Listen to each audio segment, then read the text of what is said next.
Hey everyone, welcome to another $1,000 strap search. I've got my $1,000 in singles here and I'm about to show you what I found. But before I do, let's talk about this week's tip. Now, when I go around getting rid of my singles, you guys know for the most part I get my singles at one particular branch.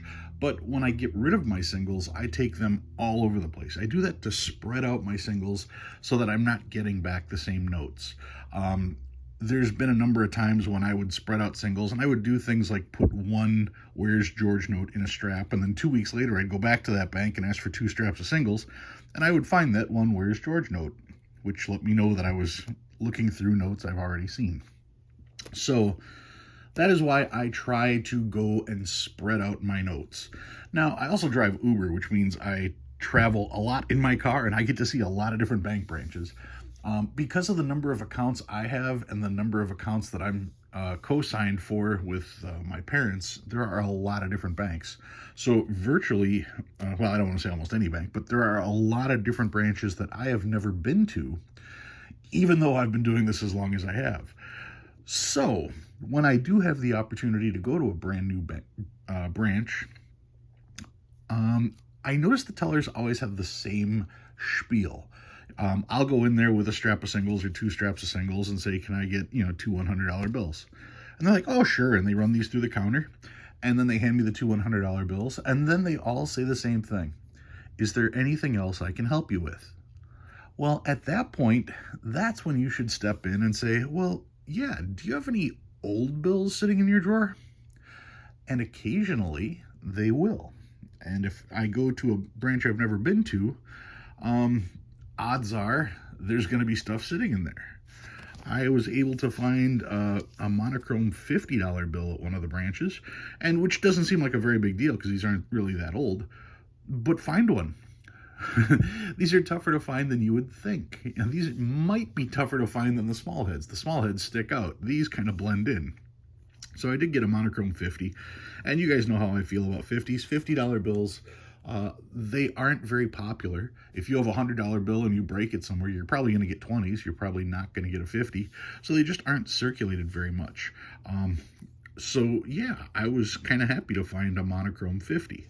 And then as you guys also saw, I did snag 2 of the old small head $100 bills. This one's a 1981A from Chicago. This one's a 1980 from Chicago, or 81 from Chicago. So 81, 81A, one from Chicago, one from New York. So they're not rare, but they were just sitting there in the drawer.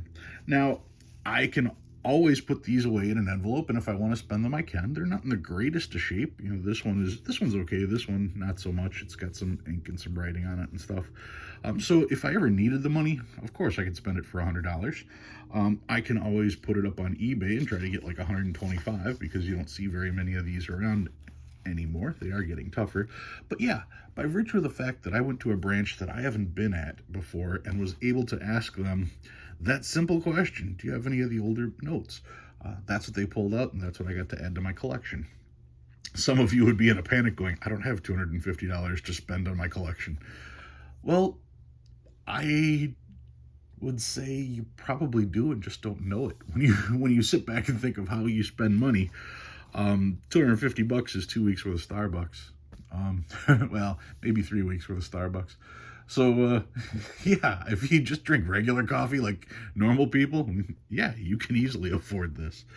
All right, let's take a look at what I found this week. Here's my 1,000 singles. Let's slide those out of the way.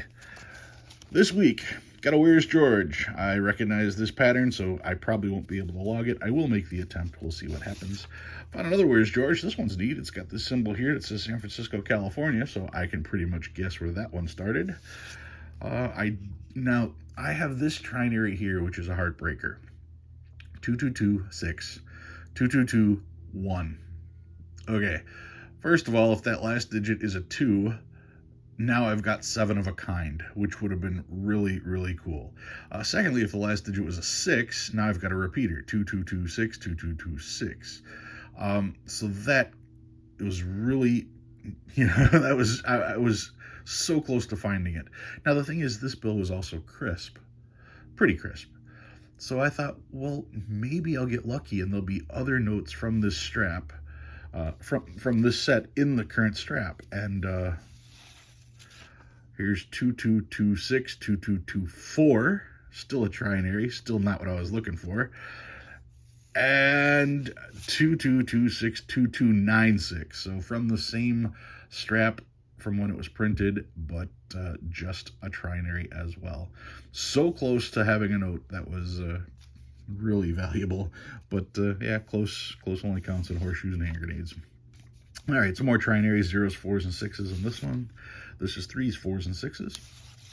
This one is 1s, 5s, and 9s. 1s, 3s, and 6s. 0s, 3s, and 5s. 0s, 2s, and 4s. That just looks cool with all the zeros in it like that. And it's a 2006 as well, so it's a little bit older. Star Notes, 2017 Star Note. Look at that. That's a wedding transfer right there. That's pretty massive. Let's see, another 2017, always checking to make sure that those aren't filled stars. 2013 B, gotta check that one with the list. That could be worth a lot of money if that one is matched. 2013 as well. This one is just brutal. 2013, hardly anything left of it. Probably not a keeper unless it's rare. 2009 Star Note. That's nice to see one that old, starting with a couple zeros, so maybe, we'll see. And then some older notes. Now this is a 2003. I don't normally keep 2003s, but this one was in pretty good shape and it was a letter other than G, so I thought, well, maybe, you never know.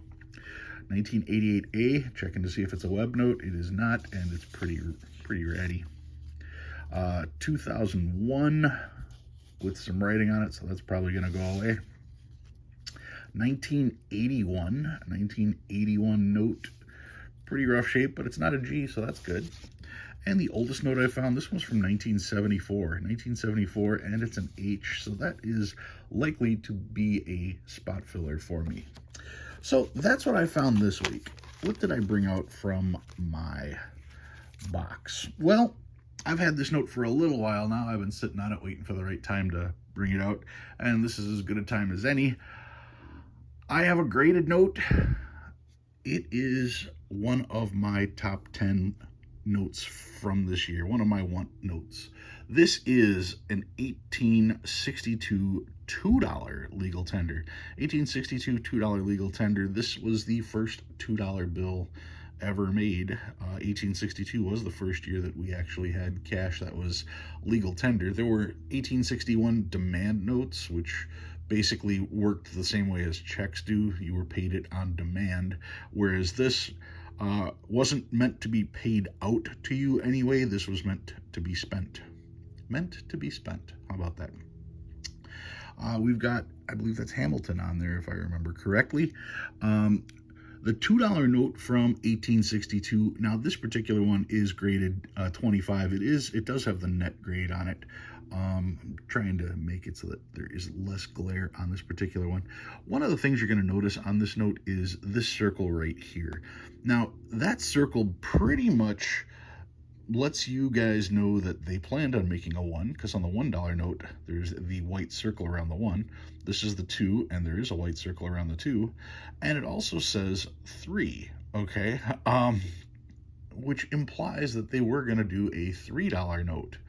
Now, that sounds weird, but it's not, because prior to these notes, the only banknotes that were in circulation were from they were called obsolete banknotes. So individual banks would print their own currency, and it was quite common for them to print $3 bills.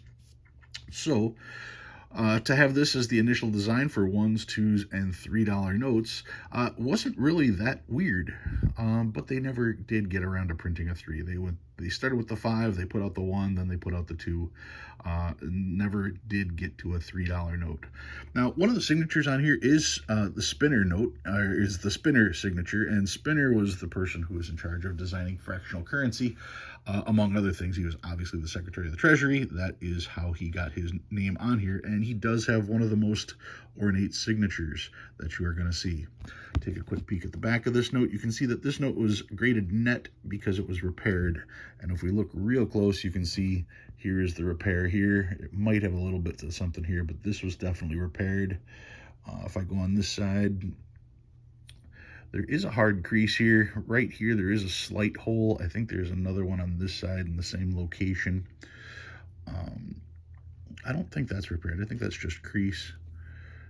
I think that's just crease as well.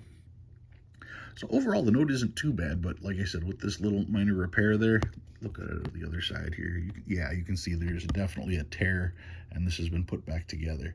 1989 with a 0 at the end. So no, we're not calling that a birthday note or anniversary note or anything like that. Anyway, this particular one is FR41. Now, they did make a bunch of different series of these notes, and that pattern on the back is just really, really ornate. That's pretty impressive. I don't know how anybody's going to counterfeit that. Now, one of the things with these notes is with that pattern on the back, because it's so ornate, if you look as close as we are looking, you can see and appreciate that pattern. The problem is most people saw it from here and they just saw this green blotch, which made it actually easier to counterfeit because people didn't look really close at the ornate design there. All right, let's take a peek at what the book has to say. I've got my book, Paper Money of the United States, 22nd edition. And this, there it is right there. The $2.1862. Now, if I look down here, you're going to see there's number 41, 41A, B, C, D, E. Has to do with the different series, different plates and stuff. And mine is clearly from series 101 to 171.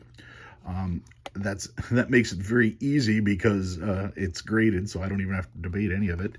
And you can see it starts at 475, and at F12 it's 775, at a 20 it's 1350. Well, mine's a 15. So a 15, that would be between 775 and 1350. So we're going to put that at about $1,000. If it's gem, you're talking $22,000 for that particular note. So that's pretty impressive. So that's what I've got for you guys this week, my 1862 $2 legal tender note. Guys, if you learned anything new this week, go ahead and hit that like button. If you like what you see and you want to see more, please subscribe. I love reading all your comments. Thanks for watching, and I'll talk to you next week.